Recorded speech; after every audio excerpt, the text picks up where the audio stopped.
On Thursday, June 21st, 2018, around 3:14 in the afternoon, what appeared to be an ordinary nursery pickup in Richmond was about to take an unexpected turn. A mother was walking alongside her 3-year-old son down a peaceful residential street. However, before they could make it to the intersection, something strange occurred. 2 mopeds arrived carrying a total of 4 individuals. 2 remained on their bikes. The other 2 dismounted and started moving on foot. What transpired in the following moments triggered nationwide anger, marked a pivotal moment in what many were describing as a surge of moped-related terror throughout London, and accelerated everything dramatically. This is the account of a moped crew that instilled fear in London's commercial establishments and residential communities, and the manner in which law enforcement systematically dismantled an intricate network of violent and carefully planned criminal activities. By the close of 2017, crimes involving mopeds in London had escalated to unprecedented levels.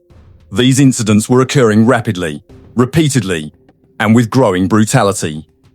In certain boroughs, residents found themselves targeted multiple times within a single day near transit stops, in recreational areas, outside educational institutions, even on walkways, and amidst moving vehicles.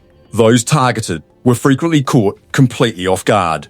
The sound of approaching mopeds went unnoticed until the moment had already passed. Mobile devices were the most frequent item stolen, though far from the only ones. Expensive timepieces, premium handbags, portable computers, essentially anything with quick resale potential was seized. The perpetrators would drive onto sidewalks and navigate between automobiles. They concealed their identities with face coverings, protective headgear, and hand protection, operated bikes lacking registration markers, and disappeared before patrol units could arrive. In numerous instances, the time needed for response wasn't even sufficient to initiate a chase. Law enforcement confronted a legal challenge. Chasing moped suspects through congested streets presented the possibility of severe harm or fatalities. Officers received criticism for discontinuing pursuits, yet simultaneously received warnings against causing deadly accidents. The outcome was a strategic vulnerability that well-organised groups quickly took advantage of. This crime surge wasn't confined to a single neighbourhood: Islington, Camden, Hackney, Westminster. From one borough to the next, the figures continued climbing, and public anxiety increased alongside them. People started avoiding certain streets altogether. Educational facilities cautioned parents to remain vigilant. Even neighbourhood businesses documented an uptick in aggressive thefts targeting those making deliveries. Amidst this chaos, one smaller operation caught attention. They weren't making noise. They didn't become internet sensations. Their attacks were silent, methodical, and remarkably well-timed. Every incident followed a recognisable sequence: identical boroughs, comparable scheduling, nearly matching escape routes. As time progressed, investigators started piecing together something distinct about their patterns of movement. In February 2018, a secret operation was initiated to observe them. No sudden raids or detentions, purely discreet monitoring. It carried the designation Operation Fieldhouse. And from the outset, it had a single directive: allow them to continue operating while documenting their every location. On the final evening of 2017, while a significant portion of the city was getting ready to welcome the upcoming year, a stolen black Range Rover drove in reverse through the glass storefront of a retail establishment on Kensington High Street. The location was Ultimus, an upscale outdoor apparel retailer focusing on labels such as Canada Goose and Moncler. Within moments, several individuals wearing face coverings and hand protection invaded the space. They acted swiftly, disregarding lower-priced inventory and proceeding directly toward the premium jackets. By the time law enforcement personnel reached the scene, the store's entrance had been demolished and tens of thousands of pounds worth of products had vanished. This wasn't the initial occasion that neighbourhood had experienced ram raids, but this particular one was notable for its exactness. The scheduling, position and merchandise choices all suggested advanced planning. The worth of the stolen merchandise, Canada Goose and Moncler jackets with retail values ranging from $900 to $1,500 in late 2017, indicated a definite strategy for distribution through underground markets, rather than an impulsive break-in. For investigators, It posed questions about whether this represented a single occurrence or the beginning of an organised series. In under 30 days, they received their response. The identical establishment was targeted once more. This occasion, a security professional was on duty. When he attempted to step in, the collective turned aggressive. He was abandoned on the pavement in an unconscious state with severe injuries, subsequently needing medical facility care and extended assistance. Surveillance footage validated what investigators had begun to believe: this wasn't the activity of a spontaneous group, but rather a coordinated crew prepared to return to the identical target, even with elevated danger. The second attack reinforced the sequence: identical technique, identical stolen automobile method, identical classifications of high-worth merchandise. For those monitoring under Operation Fieldhouse, it represented a change in character. No longer simply rapid thefts, but intentional, high-return assaults executed with violence when necessary. Nevertheless, authorities made no detentions. The observation continued quietly. They were still constructing the evidence. By springtime of 2018, the crew had developed assurance. Their attacks had thus far escaped punishment, and their capacity to execute in high-traffic locations without leaving scientific evidence provided them an advantage. However, on Thursday, March 22nd, their approach brought them into the national spotlight, not due to a high-value acquisition, but because of a target that was nearly impossible to approach. That morning, technical personnel were setting up Putney Bridge for the Oxford and Cambridge boat race. Secured high above the River Thames, specialised BBC cameras, some assessed at over 170,000, had been installed to document the competition. At roughly 10:30 a.m, automobile movement decelerated on the bridge. 2 mopeds arrived, obstructing a traffic lane. 4 individuals dressed completely in black, with complete face helmets, got off their bikes. One held an angle grinder. Another gripped a piece of metal. Their objective was straightforward: sever the camera's mounting, fasten it to the rear of a motorcycle, and blend into London's traffic flow. This was a strategy they had employed previously on different objectives. But this occasion, there was an unanticipated presence. Off-duty Metropolitan Police Officer Stephen Wagstaff, passing through the area, observed the individuals working on the equipment. Without additional support, he advanced toward them, shouting in an effort to prevent the theft. One of the motorcycle operators accelerated in his direction, lashing out with a boot. Another made verbal threats involving stabbing. The officer's interference compelled them to give up the attempt. Traffic was still in motion. An excessive number of observers had assembled. The crew remounted their bikes and departed without anything. However, their disappointment was short-lived. In under 60 minutes, they executed another attack. This occasion on Linnerdale Road near Barnes Bridge. And this occasion, they were successful. The 180,000 camera disappeared within moments. Terry Marsh wasn't the type of individual whose face was recognised beyond certain areas of West London. There were no ostentatious exhibitions of prosperity, no public conflicts, no digital trail of intimidation or arrogance. His authority originated from a different kind of bearing, one constructed in quietness. Every operation he supervised functioned with the exactness of a military drill. Marsh was 32 years of age and operated from Fulham. Throughout more than 12 months, he constructed and managed a crew capable of moving quickly across boroughs, focusing on high-worth merchandise, and vanishing before law enforcement could respond.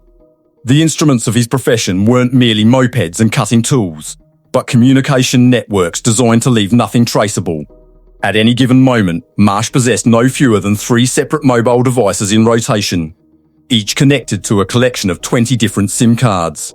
They were exchanged continuously, preventing monitoring through communication data. Scheduling was never abandoned to chance. Objectives were examined, exit paths charted, and assault teams formed with designated responsibilities. Marsh allocated duties with consideration. Operators, observers, interceptors, and collectors all understood their position in the sequence. This wasn't a street-level activity. It was organised, multi-layered, and practiced. By February 2018, his identity, though still unfamiliar to the general population, was starting to appear in law enforcement intelligence documentation within the Met Police's Operation Fieldhouse. But Marsh wasn't operating in isolation. Behind every attack, every flawlessly executed escape was a crew. Each individual selected for a particular function and every action rehearsed in silence. When police observation started connecting the identical mopeds, the identical movements and attack sequences, one identity emerged at the core: Terry Marsh. But he was never by himself. Surrounding him was a compact, controlled collection of 11 others, each contributing a separate capability to the operation. Kian Taylor, 19 years old, from Ealing, functioned as an operator and technical specialist. He managed mopeds under strain, manoeuvring through obstructed roads, opposing traffic, and swift escapes. His function frequently positioned him at the centre of the pursuit, utilising velocity and exactness to avoid apprehension. Omar Tafhat, 20 years old, from Westminster, was recognised for his function in brutal robberies. When an objective required intimidation or a demonstration of aggression, Tafhat was frequently involved, a noticeable enforcer, ready to intensify if a target showed resistance. Josh Strong-Myers, 19, from Shepherd's Bush, assumed positions as both an operator and an observer. He watched approaches, monitored law enforcement activity, and indicated when the crew needed to relocate. The remaining 8 individuals originated from different sections of the capital: Battersea, Ealing, Fulham, Lambeth, and further. Some functioned as interceptors, utilising mopeds to obstruct traffic during an escape. Others transported instruments like angle grinders, cutting tools, and heavy hammers. A few focused on the storage and movement of stolen merchandise, guaranteeing that high-worth items vanished rapidly into the distribution network. None of them abandoned clear traces. Throughout dozens of operations, no DINA was obtained at the locations. For months, they functioned openly, confident that concealment and velocity would maintain their safety. It was mid-morning in London's West End when the initial assault took place. 6 individuals in black motorcycle gear roared down Oxford Street, their path cutting directly through the pedestrians toward Watches of Switzerland. A red moped was driven straight into the shop's glass entrance, a 2-wheeled battering device. Within seconds, smoke and shattered glass filled the atmosphere. 2 individuals forced their way inside, ransacking display units containing premium timepieces. Outside, 2 to 3 stood watch with a machete, moving along the sidewalk, watching for anyone courageous or reckless enough to step in. Within moments, they had vanished, abandoning sledgehammers on the ground, and the establishment stripped of thousands in inventory. Merely weeks afterward, another assault introduced an even more sinister element. On Bond Street, 3 mopeds arrived at high speed. The weapons this occasion were sledgehammers, an axe, and most alarming, a container of harmful liquid. In June 2018, London's moped crime emergency reached a fresh degree of public awareness when comedian Michael McIntyre became a target. Around 2:00 in the afternoon, he was stationed outside a North London educational facility, waiting to collect his 10-year-old child. 2 operators dressed completely in black pulled up next to his 120,000 Range Rover. One swung a hammer at the driver's side window, striking repeatedly until the glass shattered. With the youngster still in the front passenger area, McIntyre was compelled out of the automobile. A blade was displayed, and within seconds, his 15,000 Rolex was ripped from his wrist. The crew sped away before law enforcement could arrive. Observers reported the assault concluded in under 30 seconds, leaving the entertainer visibly disturbed as he consoled his child. The audacity of these groups wasn't restricted to famous personalities. The subsequent month in Manchester, a separate moped crew attempted to steal a motorcycle valued at approximately $4,000 outside the university in broad daylight. Students took shelter in a nearby cafe as one of the individuals attacked the bike's security device with cutting tools. When the lock held firm, he transitioned to smashing it all, while his associates made firearm gestures towards spectators recording the incident. Campus protection arrived before the perpetrators could break it loose, compelling them to abandon the effort and escape. The bike remained damaged, but whole. Its proprietor subsequently stated the occurrence left them reluctant to ride in the municipality again. On Thursday, June 21st, 2018. Shortly after 3:00 in the afternoon, a peaceful residential street in Richmond became the location of one of the most troubling moped incidents documented that year. A mother was escorting her 3-year-old child home from nursery when 2 mopeds transporting 4 individuals approached. 2 remained on their bikes, 2 stepped down. One individual seized the youngster's arm. The demand was straightforward: the mother's ring. But the message extended beyond that.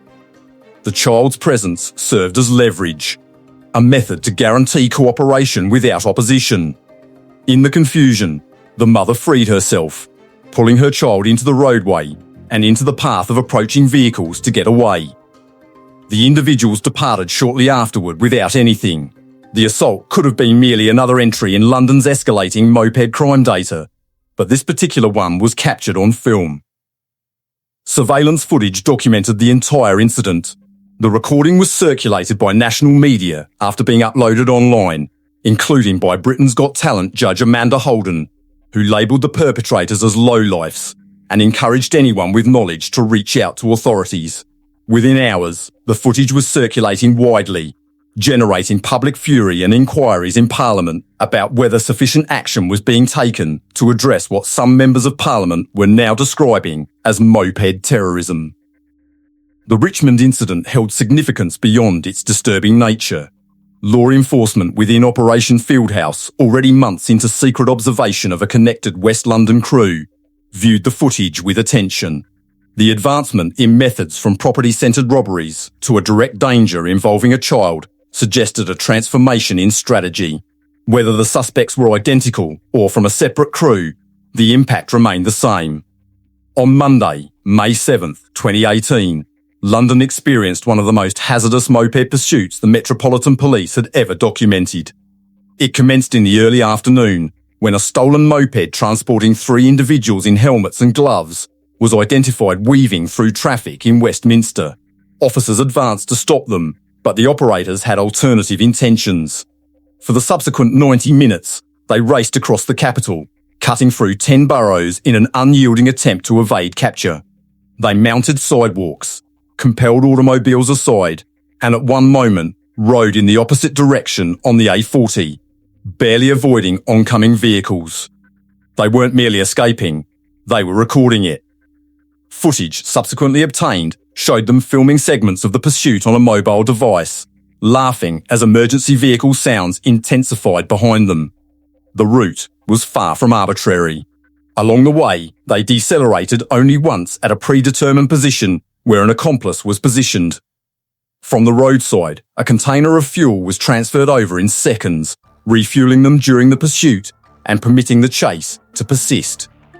It was an indication of preparation and coordination, far exceeding a frantic escape through central London, past notable locations, and into concentrated residential areas. The pursuit persisted. Law enforcement units coordinated to restrict them, but the operators' familiarity with side streets and transit lanes kept them advancing. The chase concluded only when the moped collided in South Ealing, but still they fled on foot for escape. But one by one, all 3 were apprehended. Mobile devices were confiscated, subsequently disclosing connections to numerous high-worth robberies under examination by Operation Fieldhouse. It was the type of development investigators had been anticipating, a rare instance when both suspects and proof were obtained simultaneously. By July 2018, months of silent observation under Operation Fieldhouse had constructed a picture so comprehensive that investigators could anticipate the crew's movements almost to the exact moment. Every so-called disposable phone, every SIM card exchange, every brief communication, all of it abandoned traces. Individually, the fragments held little significance. Combined, they disclosed the complete organisation of the crew. Sequences materialised. The identical handsets travelled between the identical boroughs, frequently in alignment with documented thefts. Numbers activated moments before an assault, then vanished until the subsequent operation. Devices placed in separate hands still followed the identical route from preparation locations in West London to high-worth objectives in central districts. By mid-July, the observation phase had concluded. Detention teams were instructed, locations verified, and authorisations secured. In a synchronised series of raids across Fulham, Ealing, Westminster and Shepherd's Bush, officers advanced before sunrise. Marsh was apprehended first, removed from an apartment in Fulham without resistance. Others were discovered still in their beds. Some attempted to flee, but were obstructed at both ends of the street. The searchers assembled the physical proof the investigation had been missing.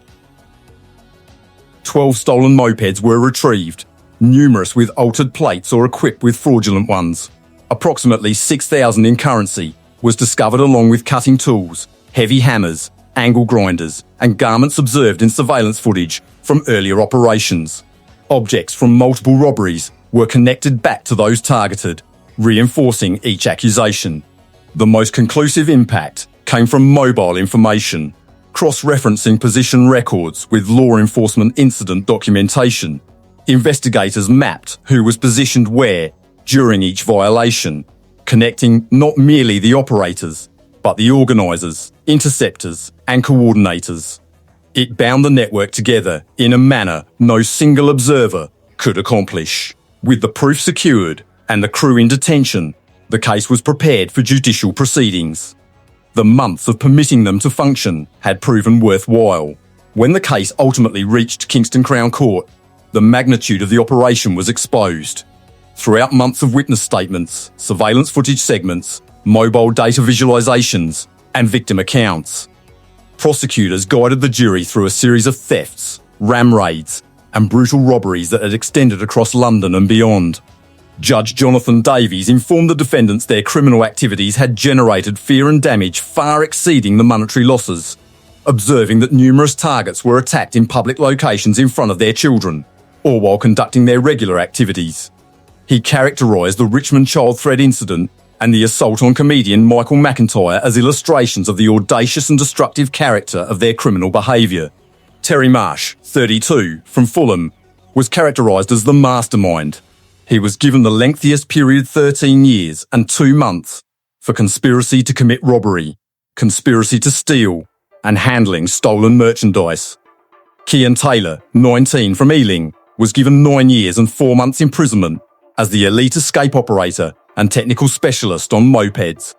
Omar Tafhat, 20, from Westminster, received 8 years and 5 months for brutal robberies in which targets were threatened and harmed. Josh Strong Myers, 19, from Shepherd's Bush, was given 8 years for his function as an operator and observer. Stephen Weller, 36, from Ealing, participated in high-worth raids and camera thefts, was sentenced to 6 years and 7 months. Aaron Pascoe, 27, from Westway, managed stolen merchandise and assisted burglary operations, was given 6 years and 8 months. Scott Lever, 25, from Lambeth, part of burglary crews, imprisoned for 4 years and 8 months. John McFadden, 24, from Fulham, participated in the Richmond child threat incident, sentenced to 2 years and 8 months. Isaac McFadden, 19, also from Fulham, present with John during the Richmond incident, also sentenced to 2 years and 8 months in a youth offenders facility. Raheem Monk, 23, convicted and given 2 years and 8 months. Mitchell Lever, 25, from Battersea, was given a 12-month suspended sentence and curfew for conspiracy to burgle. Ryan Moran, 26, from Fulham, involved in handling stolen merchandise, handed a 24-month suspended sentence with stipulations. By the conclusion of sentencing, every core participant of the Fieldhouse network was either in detention or under rigid licence stipulations. What are your thoughts on this case and the sentences that were delivered? Share your perspective in the comments section below.